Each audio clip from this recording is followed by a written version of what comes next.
America में कांग्रेस नेता राहुल गांधी ने शिक्षा प्रणाली को लेकर आरएसएस पर सवाल उठाए। उन्होंने आरोप लगाया कि ज्यादातर वाइस चांसलर आरएसएस ने रखवाए हैं। शिक्षा प्रणाली में विशेष गुट का वैचारिक कब्जा है। ये तमाम बातें राहुल गांधी की तरफ से कही गई।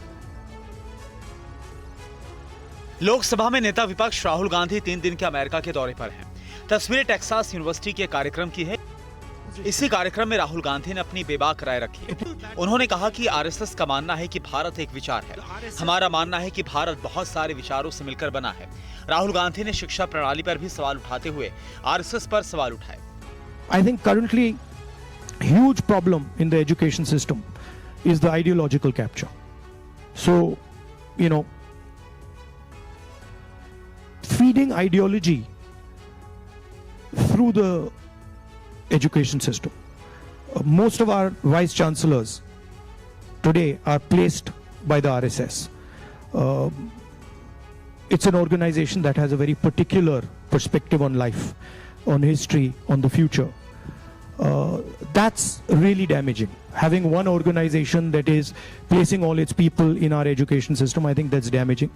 So ensuring that people who run our education system are independent, are not, you know, ideological, or are not committed to sort of a particular way of thinking, I think is important. Rahul Gandhi के आरोपों पर केंद्रीय मंत्री गिरिराज सिंह का जवाब भी आया है। उन्होंने कहा कि राहुल गांधी विदेश में जाकर भारत को गाली देते।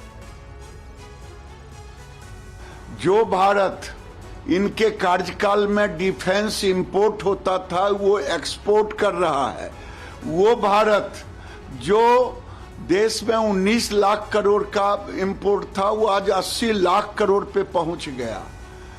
वो भारत की तारीफ करने के बजाय बाहर में जाकर के, इंडिया के बाहर, भारत के बाहर जाकर भारत को गाली देना, ये लगता है चाइना के पैसे पर पलते हैं और चाइना की ही बात ब्रांडिंग करने के लिए ये बाहर में जाके चाइना का ब्रांडिंग कर रहे हैं। रोजगार देना और रोजगार रहित विकास करना, दो ही अवधारणाएं हैं देश में, दुनिया में।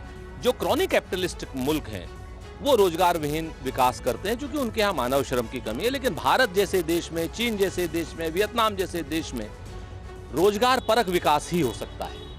लेकिन दुर्भाग्य है कि जब से भारतीय जनता पार्टी की नरेंद्र मोदी सरकार आई है, इन्होंने क्रॉनिक कैपिटलिस्टों को अपना बाप मान लिया है, भगवान मान लिया है।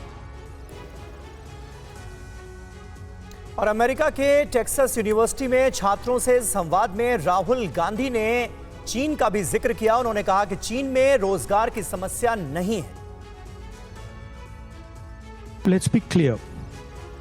Not everywhere on the planet has an employment problem. Okay? The West has an employment problem. India has an employment problem.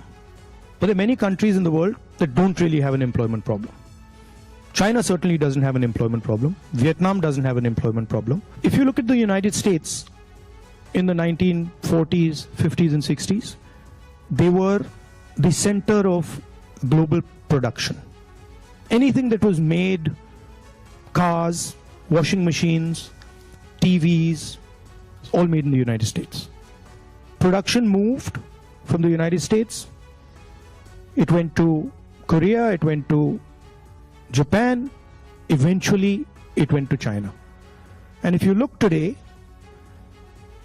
China is dominating global production. The Yatra was speaking on its own. So I realized that I was there, but pretty much everything that was coming out of my mouth was actually coming from the Yatra. आगे बढ़ते हैं। BJP सांसद प्रवीण खंडेलवाल ने कहा है कि राहुल गांधी का चीन प्रेम एक बार फिर खुलकर सामने आया है। रोजगार के बहाने राहुल गांधी की सोच सबके सामने है। कांग्रेस ने कह दिया है कि राहुल गांधी ने बेरोजगारी के मुद्दे पर चीन का उदाहरण दिया, इसमें गलत क्या है? देखिए, राहुल गांधी एक मृग मरीचिका में जी रहे हैं। उनको वास्तव में स्थिति का पता ही नहीं है और चीन का जिक्र करके उन्होंने एक बार फिर देश को ये बता दिया कि वो चीन से कितना प्रेम करते हैं, जबकि पूरा देश चीन से और चीन के सामान से उसके बहिष्कार में जुटा हुआ है। राहुल गांधी का भारत में समस्या रोजगार की को कहना, देश के प्रति वो क्या सोचते हैं वो साफ साफ दिखाई देता है। सच्चाई हकीकत है कि आज देश 39 साल की, लगभग 40 साल की सबसे बड़ी बेरोजगारी पिछले 10 सालों में झेल रहा है, और वो भाजपा की देन है। तो एक ऐतिहासिक सच्चाई है, भौगोलिक सच्चाई है और आंकड़ों के हिसाब से सच्चाई है। कुछ देशों में रोजगार की समस्या नहीं, उसका भी जिक्र उन्होंने किया है। तो राहुल गांधी ने नौजवानों की एक बड़ी मौजूद समस्या पे ध्यान खींचा है। और वहीं राहुल गांधी ने अमेरिका के टेक्सास में देवता को लेकर एक बयान दिया था, जिस पर बीजेपी ने पलटवार किया है। उन्होंने कहा था कि जो पारदर्शी है वही देवता है। इस पर बीजेपी ने कहा कि राहुल गांधी देवी देवताओं का अपमान कर रहे हैं। सुनिए राहुल गांधी का पूरा बयान। Do you know what devta means in the term devta? Do you know what it means? No. No, it doesn't mean God. No, it doesn't mean the deity. So devta in India actually means a person whose internal feelings are exactly the same as his external expression. Meaning he's a completely transparent being. Right? It does not mean God. So if this person tells me every single thing that he believes or he thinks, and he tells it to me, that's the definition of devta. Right? It's the idea that you destroy yourself. Right? So to me that is interesting about our politics. How do you suppress your own ideas, right? How do you suppress your own fear, or how do you suppress your own greed, or how do you suppress your own ambition and absorb other people's fear, other people's ambition?